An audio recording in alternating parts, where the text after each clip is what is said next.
चरेष्टा, चरेष्टा सूत्र है, क्या करता है भैया, चरेष्टा है कि नहीं, दो पद का सूत्र है, चर धातु है कि नहीं, चरेष्टा यानी चर धातु टाह प्रत्यास्यार है कि नहीं। इसमें अधिकरणे की अनुवृत्ति आती है जिससे अधिकरणे उपपदे हैं, किसके उपपद रहते, उपदे, अधिकरणे उपपदे सति चर धातु टाह प्रत्यास्यार, ये और हो जाएगा है कि नहीं। इतना जोड़ना है कि अधिकरणे उपपदे सति चर धातु टाह प्रत्यास्यार, अधिकरण यदि उपपद रहे तो चर धातु से क्या होता है, टा प्रत्यय होता है। इससे पूर्व सूत्र है अधिकरणे सेते, उससे अधिकरणे की अनुवृत्ति आ जाती है जिससे क्या होता है, अधिकरणे उपदेशति चर धातु टा प्रत्यय स्यात् है कि नहीं। अधिकरणे उपदेशति चरे टा प्रत्यय स्यात् यानी चर धातु, चर क्या धातु है, तो चरे चर धातु टा प्रत्यय स्यात्, ये अर्थ हो गया। यदि अधिकरण उपपद रहे, जैसे अभी पूर्व में था कर्मण्यन, क्या था, कहते थे कर्म उपदेशति, ये क्या कहेगा, अधिकरण उपदेशति है कि नहीं। तो अधिकरणे उपदेशति चर धातु टाह प्रत्यय स्यात्, ये सूत्र का अर्थ हो गया। ठीक है भैया। अब देखो कुरुचरा प्रयोग है, इसका उदाहरण है कुरुचरा। कुरुचरा का अर्थ है कुरुसु चरत इति कुरुचरा, कुरु देश में जो चरण करता है, विचरण करता है, विहार करता है, उसको क्या कहते हैं, रहता है, उसको कुरुचरा कहते हैं है कि नहीं। तो कुरुसु चरत इति कुरु, कुरु कुरु देश विशेषा है कि नहीं, कुरु देश विशेष संज्ञा, कुरु क्या है, देश विशेष की संज्ञा है कि नहीं। कुरु पांचाल आदि जो शब्द हैं ये राजा आदि के भी वाचक हैं और देश के भी वाचक हैं, लेकिन अंतर इतना है कि जब ये एक वचनांत होते हैं तो राजा के वाचक होते हैं, जब बहुवचनांत होते हैं तो देश विशेष के वाचक होते हैं है कि नहीं। तो कुरुसु बहुवचन है कि नहीं, हाँ, तो इसका मतलब है कि देश अर्थ, तो कुरुसु देश विशेषे चरति इति कुरुचरा, समझे कि नहीं, कर्ता अर्थ में टा प्रत्यय होगा। ठीक भैया। तो कुरुसु कुरुगी और चर, कुरुगी चर, चर धातु से क्या हो जाएगा, कुरुगी क्या है, अधिकरण है, ये सॉरी गी मत करो, क्या करो, सु प्रत्यय करो, बहुवचन लाओ ना, कुरुसु है, तो कुरुसुप और चर टा है कि नहीं, कुरुसुप चर टा, टा में क्या हो जाएगा, सब टा की संज्ञा हो जाएगी, चला जाएगा, बचे क्या आ, तो कुरु और प्रायपदी संज्ञा कर लेना कृदंत तत्वात् है कि नहीं, असुप का लुक क्या बनेगा, कुरु चर आ मिला दो, कुरु चर है कि नहीं, सु आएगा, सु करो सर क्या बनेगा, कुरुचरा है कि नहीं। तो कुरुचर, हाँ, कोई स्त्री है तो गीप हो जाएगा, कुरुचरी बन जाएगा, क्योंकि ये टिदंत है। अगर स्त्रीत्व अर्थ की प्रतीति हुई, कुरुसु चरत या स्त्री सा कुरुचरी स्त्री है कि नहीं, कुरु देश में चरण करने वाली जो स्त्री है उसको क्या कहेंगे, कुरुचरी। टिड्ढाड़ा एक सूत्र है, टिड्ढाड़ा तो ऐसा नहीं मात्र तैप ठक ठई कहीं करो पा, इस सूत्र टित होने के कारण, टिदंत प्रातिपदिक होने के कारण क्या हो जाएगा, गी प्रत्यय हो जाएगा, तो कुरुचरी भी बनता है। ठीक है भैया। पुरुष है तो कुरुचरा, स्त्री है तो कुरुचरी। ठीक है भैया। आगे चलो देखो, तो ये हो गया चरिष्टा। अब सूत्र है दूसरा, भिक्षा सेनादाये सुचा, भिक्षा सेनादाये सुचा है कि नहीं, दो पद का ये सूत्र है, भिक्षा सेना आदाय एतेषु उपपदेषु चर धातु टा प्रत्याशय है कि नहीं, यानी भिक्षा के उपपद रहते, सेना के उपपद रहते और आदाय के उपपद रहते है कि नहीं, आदाय के उपपद रहते, इन तीन पदों के उपपद रहते क्या होता है, तीन शब्द यदि उपपद हो तो चर धातु टा प्रत्यय, चर आ जाएगा यहाँ भी है, तो चर धातु टा प्रत्यय स्यात्, चर धातु से क्या होता है, टा प्रत्यय होता है कि नहीं। भिक्षा चरा है कि नहीं, भिक्षा चरा, तो है कि नहीं, भिक्षाम सुप स्था से सुप आ जाएगा और उसका वचन विपरिणाम कर देना, यानी एतेषु सुबंतेषु उपदेषु है कि नहीं, चर धातु टा प्रत्यय स्यात्। ये सुबंत अगर उपपद रहे, ये भिक्षा सेना आदाय एतेषु सुबंतेषु उपदेषु चर धातु टा प्रत्यय स्यात् है कि नहीं, चर धातु से टा प्रत्यय होता है। तो भिक्षा चरा, भिक्षाम चरत इति, भिक्षा चरा यानी भिक्षा को जो मांगता है, उसी में रहता है, उसी से जिसका जीवन चलता है, उसको क्या कहेंगे, भिक्षा चरा, लेकिन भिक्षाम चरत इति भिक्षा चरा, तो भिक्षा उपद रहे, भिक्षा अम और चर रहेगा, यहाँ भी टाव हो करके क्या बनेगा, भिक्षा चरा बन जाएगा है कि नहीं।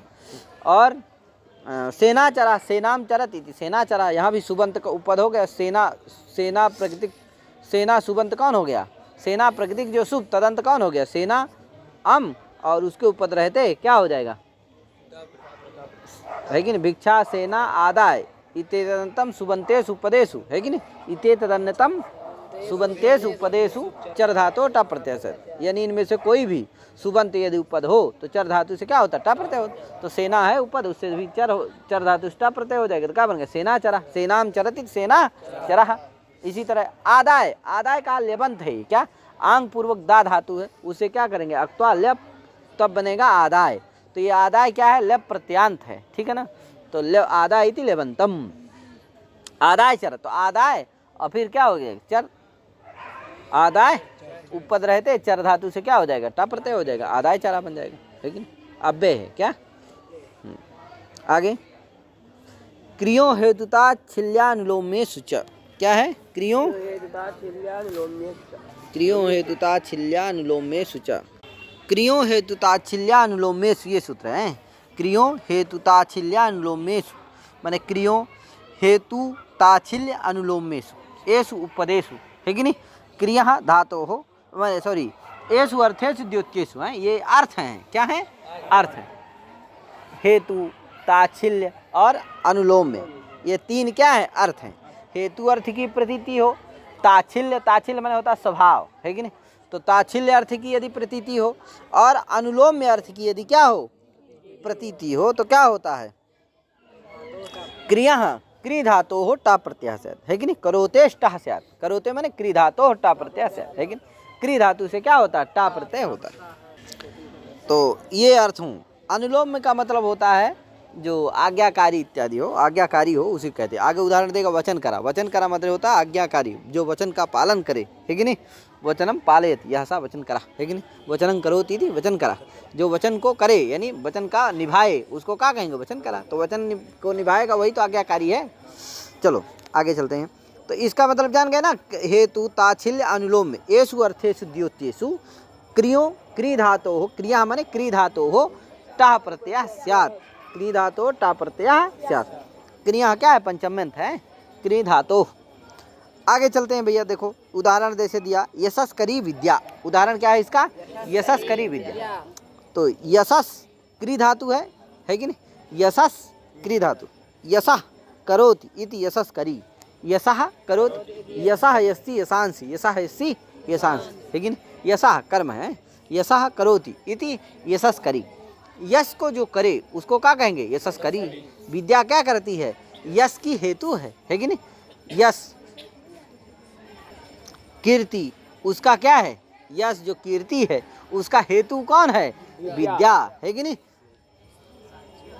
व्यास जी थे उनकी आज तक कीर्ति है, कालिदास जी थे उनकी आज तक कीर्ति, आज चल रही आज भी कीर्ति है उनकी, जिस तरह उस समय थी उसी तरह आज भी, हो सकता है उस समय कम रही उससे ज़्यादा आज है कि नहीं, ना जाने कब तक रहेगी वो है कि नहीं। तो क्यों है कीर्ति, यश क्यों है, उसका हेतु क्या है, कारण क्या है, तो एक है विद्या है कि नहीं, विद्या। धन तो पता नहीं कब का क्या हो जाता, खत्म हो जाता, बचता अभी तक है कि नहीं, सोना चांदी सब कुछ खत्म हो गया होता, लेकिन एक विद्या ऐसी है कि जो उसके कारण अनंत काल तक उनका क्या होगा यश चलेगा रहेगा, कीर्ति रहेगी। तो इस तरह से यश का हेतु क्या है विद्या है कि नहीं, तो यशस्करी विद्या, तो यहाँ हेतु अर्थ की प्रतीति है कि नहीं है, अतः हेतु अर्थ प्रतीति, हेतु अर्थस्य प्रतीति वर्तते, तस्मात् यशः यानी यशस अम इसके ऊपर रहते क्या हो जाएगा क्री धातु से टा प्रत्यय हो जाएगा, तो क्या बन जाएगा यशस, यशस क्री टा और गुण हो जाएगा किसको, साव धातु का धातु जैसे टा धातु है ना, उसके प्रत्यय क्री को गुण हो जाएगा, क्या क्री में री को गुण होगा अर, तो क्या बन जाएगा यशस कर, और उधर टा में आ बचेगा, मिला दो यशस कर। अब फिर क्या होगा यशस कर, अब क्या होगा भैया यशस कर से क्या होगा सु आएगा, सु करुति सर कर दो यशस करा बनेगा है। अब ये यशस में जो सा है ना वो कौन वाला सा है जानते हो, वो वाला सा है दंती सकार है, क्या है दंती सकार है।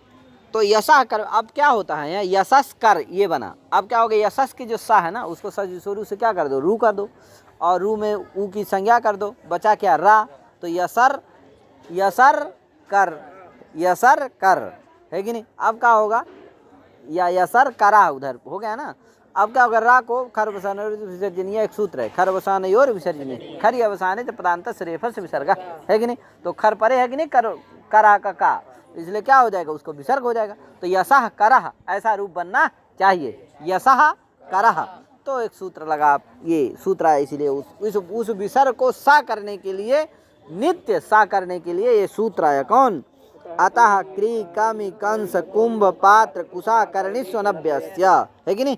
अतः क्री कामी कंस कुंभ पात्र कुशा कर्णिस्व अनभ्यस्य, है कि नहीं। ये 3 पद का सूत्र है। अतः अलग पद है, अतः पंचम्यंत पद है भैया। अक्री कामी कंस कुंभ पात्र कुशा कर्णिसु ये सप्तम्यंत पद हैं। अनभ्यस्य ये क्या है, षष्ठ्यंत है कि नहीं। यानी सप्तम्यंत है तो इसका मतलब इनके परे रहते क्या यार, अनभ्यस्य और विसर्ग से आ जाता है इसमें, जिससे क्या होगा अनभ्यस्य विसर्ग से। और क्या करता है, ऐसा करता है, तो इसलिए नित्यम सादेशा स्यात्, है कि नहीं। नित्य सादेश करता है, विकल्प से नहीं, तो नित्यम सादेशा स्यात्। इसमें विसर्जनीय सा से विसर्ग आ जाता है और नित्यम समासे अनुत्तर पदस्थस्य पूरा का पूरा सूत्र वही आ जाता है कि नहीं। अनुत्तर पदस्थस्य समासे नित्यम विसर्ग सादेश से सोपदादौ से सा आ जाता है कि नहीं। सोपदादौ से सा आ जाता है, जिससे सकारादेशा स्यात्, है कि नहीं। नित्यम सकारादेशा स्यात्, नित्यम कहाँ सकार में होता है, नित्यम सकारादेशा स्यात्। तो जिससे इस सूत्र का अर्थ होता है अनभ्यस्य विसर्ग का विशेषण है। अनभ्यस्य विसर्ग से जो अव्यय का विसर्ग ना हो, अनव्यय का विसर्ग हो, है कि नहीं। अव्यय संबंधी जो विसर्ग ना हो, अव्यय संबंधी भिन्न जो विसर्ग हो, है कि नहीं, उसी को क्या करेगा, सा करेगा, है कि नहीं। और भी क्या होगा, वो नित्यम समासे अनुत्तर पदस्थस्य है पूरा, यानी अनुत्तर पदस्थस्य विसर्ग से है। उत्तर पद में वो विसर्ग को नहीं होना चाहिए, अनुत्तर पद में होना चाहिए। अनुत्तर पद में उत्तर पद में नहीं होना चाहिए, समझे कि नहीं। तो अनुत्तर पदस्थस्य विसर्गस्य, है कि नहीं। आद उत्तर से यानी अकार से उत्तर, है कि नहीं, अकार से उत्तर जो, तो इसका पूरा अर्थ बन जाएगा कि अकाराद उत्तरस्य, है कि नहीं, अकाराद उत्तरस्य अनुत्तर पदस्थस्य अनभ्यस्य विसर्गस्य समासे नित्यम सादेशा स्यात्। क्री कामी कंस कुंभ पात्र कुशा कर्णी एतेषु परेषु, है कि नहीं, एतेषु परेषु इत्येतदन्यतमेषु परेषु, ऐसा जोड़ दो है। अब ये सगले तो परे मिलेंगे नहीं कहीं, इसलिए एक एक के किसी के भी परे रहते क्या हो जाता है, सकारादेश हो जाता है। ठीक है भैया, ये अर्थ इसका हो जाएगा। एक बार और अर्थ बोले दे रहा हूँ, अकाराद उत्तरस्य। अब देखो ये जो अनभ्यस्य है, विसर्गस्य है, ये सब अनुत्तर विसर्गस्य के विशेषण है। अनभ्यस्य किसका विशेषण है, विसर्गस्य। अनुत्तर पदस्थस्य किसका विशेषण है, विसर्गस्य, है कि नहीं। कैसा विसर्ग हो, जो उत्तर पद में स्थित ना हो, ऐसा विसर्ग हो। कैसा विसर्ग हो, अनभ्य विसर्ग हो, यानी अव्यय संबंधी विसर्ग ना हो, ये सब विसर्गस्य के विशेषण है। तो अकाराद उत्तरस्य ये भी उसका विशेषण है, किसका, विसर्ग का, समझे कि नहीं। किसके उत्तर में हो, आकार से उत्तर में हो, समझे कि नहीं। इकार से उत्तर में होगा विसर्ग, तब उसको सकार आदेश नहीं होगा, समझे कि नहीं। तो ये सब किसके विशेषण है, विसर्गस्य के। और फिर विसर्गस्य कहाँ जाएगा, सा में, उस विसर्ग को क्या होता है, नित्य सकार आदेश होता है, समझ गए ना। तो इसका अर्थ कर लेना, आकाराद उत्तरस्य अनभ्यस्य अनुत्तर पदस्थस्य विसर्गस्य समासे नित्यम सकारादेशः स्यात्। करोत्यादिषु क्री कामी, करोत्यादि से सभी ले लेना है, करोत्यादिषु परेषु, यानी क्री कामी कंस कुंभ पात्र कुशा कर्णिषु इत्येतदन्यतमेषु परेषु, है कि नहीं। इत्येतदन्यतम के परे रहते, यानी क्री धातु पर में हो, अथवा कमी हो, अथवा कंस हो, अथवा कुंभ हो, अथवा पात्र हो, कुशा हो, कर्णी, इनके परे रहते क्या होता है, विसर्ग के स्थान में जैसा बताए हैं उस विसर्ग के स्थान में सा होता है, ये परे रहना चाहिए। ठीक है भैया। अब देखो घटा लो, यहाँ यशाह करी बन चुका है, तो यशाह का ये जो विसर्ग है ये किससे परे भैया, आकार से उत्तर है कि नहीं है, क्योंकि यशाह यहाँ जो विसर्ग है वो सा के आग से पर में है कि नहीं। उसके पूर्व में क्या है, सा का आ, अतः वो सकार उत्तरवर्ती आकार से उत्तर में है, अतः आकाराद उत्तर से है कि नहीं है, विसर्ग हो गया एक ठो चीज। और अनुत्तर पदस्थ से है, अरे वो तो पूर्व पद का है ना, पूर्व पद में है वो, यशा किसका विसर्ग है, यशस का विसर्ग है, तो पूर्व पद वाले का है ना। उत्तर में तो कौन है, करी, ये उत्तर में है, कर जो है उत्तर में है, तो ये पूर्व पदस्थ से विसर्ग माने अनुत्तर पदस्थ से विसर्ग है कि नहीं है, यानी उत्तर पद में स्थित विसर्ग वो नहीं है, अतः अनुत्तर पदस्थ से विसर्ग, अनुत्तर पदस्थ से भी है विसर्ग है, ये है। अनव्यय से विसर्ग है, क्योंकि वो अव्यय का विसर्ग है नहीं, क्योंकि यशा से ये क्या नहीं है, अव्यय नहीं है, समझे कि नहीं। तो यह क्या है, अव्यय नहीं, प्रातिपदिक है सामान्य रूप से, अव्यय गण में इसका पाठ नहीं, इसलिए अव्यय नहीं है, इसलिए अनव्यय से विसर्ग से भी है, इसलिए उस विसर्ग को क्या हो जाएगा, नित्यम सकारादेश हो जाएगा। करो क्री कम, इसमें कौन पर है, यहाँ क्री पर में है, करी करा में क्या है, क्री पर में है, इसलिए क्या हो जाएगा उसको। अच्छा यशस करी विद्या है भैया, विद्या है तो स्त्रीलिंग है ना, तो सु नहीं आएगा यहाँ है, क्या आएगा, ध्यान रखना, क्या आएगा, टा होगा, टा हुआ है टित है, टित है होने के कारण टित ढाणे जो पहले बताए थे सूत्र, उसी से क्या हो जाएगा, गीप हो जाएगा। तो क्या बने, यशस्करी विद्या है, प्रातिपदिक होगा, और प्रातिपदिक का सुना करके क्या आ जाएगा, गीप आएगा, गीप आ जाएगा है, क्या आ जाएगा, गीप, टित ढाणे सूत्र से। ठीक है भैया, तो यशस्करी विद्या, ठीक ऐसे बन जाएगा। तो ये क्री यहाँ परे है, इसलिए यशस के सा को, यशाह के जो विसर्ग है उसको क्या हो जाएगा, सा आदेश हो जाएगा नित्य रूप से। तो यशाह करी यानी यशस करी, यशाह करी नहीं होगा, क्या होगा, यशस करी विद्या, लेकिन यशस करी विद्या, ये क्या हो गया, हेतु वाला हो गया। अब देखो ताच्छिल्य वाला, ताच्छिल्य माने स्वभाव, श्राद्ध करा, श्राद्धम करोति थी, श्राद्ध करा, जो श्राद्ध करता है, पितृ श्राद्ध होते हैं कई प्रकार के, है कि नहीं, नांदी श्राद्ध, पितृ श्राद्ध आदि क्या होते हैं, सब कई प्रकार के श्राद्ध होते हैं। डेली बेचारे का उसका स्वभाव है कि हमें श्राद्ध करना है, इसके बाद ही खाना खाना है कि नहीं, इसके बाद ही कोई कार्य करना है, उसका स्वभाव हो गया है कि मुझे क्या करना है, श्राद्ध करना है कि नहीं। तो श्राद्धम करा, श्राद्धम करो इति श्राद्ध करा, है कि नहीं। तो यहाँ क्या हो जाएगा, श्राद्ध है और श्राद्ध आम रहेगा, क्री धातु है उससे टा हो जाएगा। अब ये पुल्लिंग है, कोई पुरुष है, इसलिए क्या हो जाएगा, हाँ सु आएगा, सु करो श्राद्ध करा बन जाएगा। ठीक है भैया, क्री में क्या कर देना, क्री को गुण कर देना, तो वही री को आर हो जाएगा, तो श्राद्ध करा बन जाएगा। ठीक है भैया, ये क्या हो गया, स्वभाव वाला, ताच्छिल्य अर्थ की यहाँ प्रतीति है। ठीक है, वचन करा, वचनम करोति, वचन करा पहले ही बताए हैं, आज्ञाकारी कोई शिष्य है वो वचन का पालन करता, आज्ञाकारी पुत्र है वो क्या करता है, वचन का पालन करता है, इसलिए वचनम करोति वचन करा, वचन को करता है, जो वचन का पालन जो करता है उसको क्या कहें, वचन करा, है कि नहीं। तो वचन करा, जैसे मेरा नरोत्तम जी है वो बड़े वचन करा हैं। चलो कहते हैं आज पूरा कर देंगे तो पूरा कर देंगे, आज षष्ठी कर देंगे तो कर देते हैं उस दिन, कहे वचन करा। चलो तो वचनम करोति थी, वचन करा, तो वचन आम क्री धातु उसे क्या हो जाएगा, टा गुण उड़ करके वचन कर बना लेना, सु है, सुकरु वचन करा। ठीक है भैया, तो इसे क्या हो गया, ये किसका उदाहरण हो गया, अनुलोम का, अनुलोम माने आज्ञा पालन करना, है कि नहीं।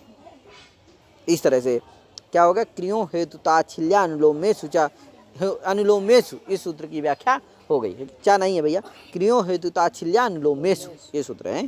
अतः क्री कमी कंस कुंभ पात्र कुशा करणीसु अनभ्यस्य, ये भी हो गया है। इसके सब उदाहरण याद कर लेना चाहिए, है कि नहीं। हमारे बच्चे हैं देखिए याद किए हुए हैं, बोल दो भैया कौन कौन है। अयस कारः, अयस कामः, अयस कंसः, अयस कुंभः, अयस सहिता कुशा, अयस कुशा, अयस करणी, ये अयस पात्रम, है कि नहीं, ये सब क्या है उसके, अयस करणी, अयस पात्रम, अयस कुशा, ये सब उसके उदाहरण है। तो इसको क्या कर लेना चाहिए, याद कर लेना चाहिए। अयस्कारा चाहे कहो, चाहे अयस्करी कहो, यशस्करी कहो, ये दोनों क्री के ही हैं।